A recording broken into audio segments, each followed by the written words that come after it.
Morning, everybody.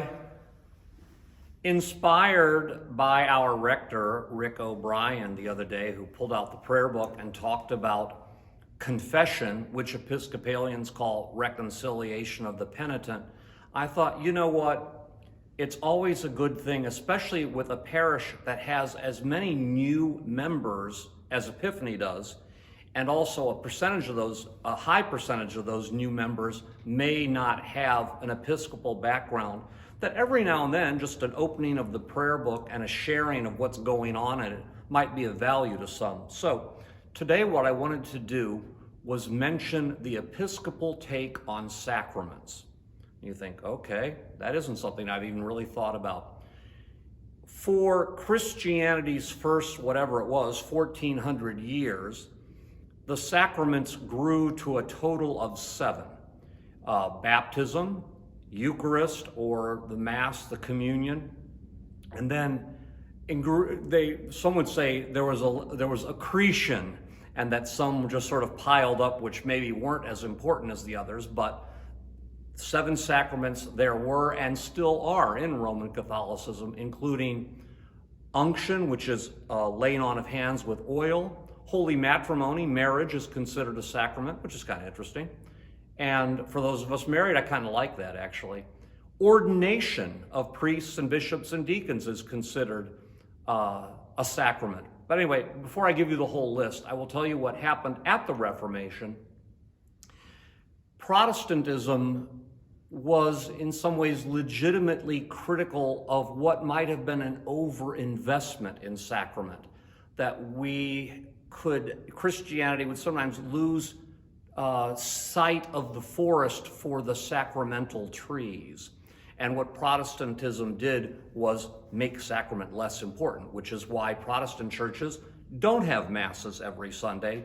And there are some Protestant churches that might have communion once or twice a year, some quarterly, and in some cases, pretty much never.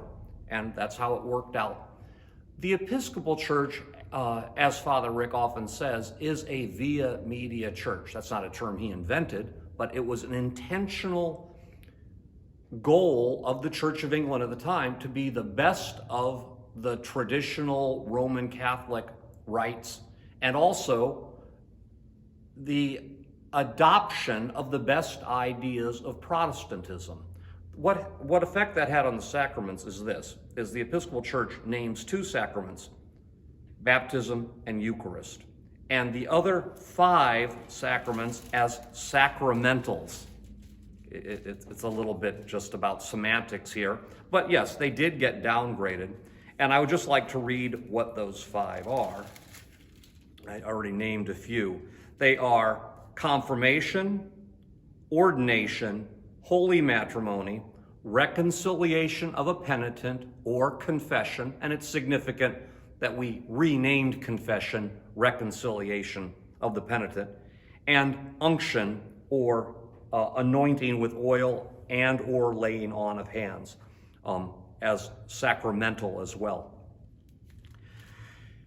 The sacraments that we practice here, baptism and Eucharist, we do weekly, and the services are actually very much like the Catholic tradition that we inherited and we've been doing for now 19 centuries.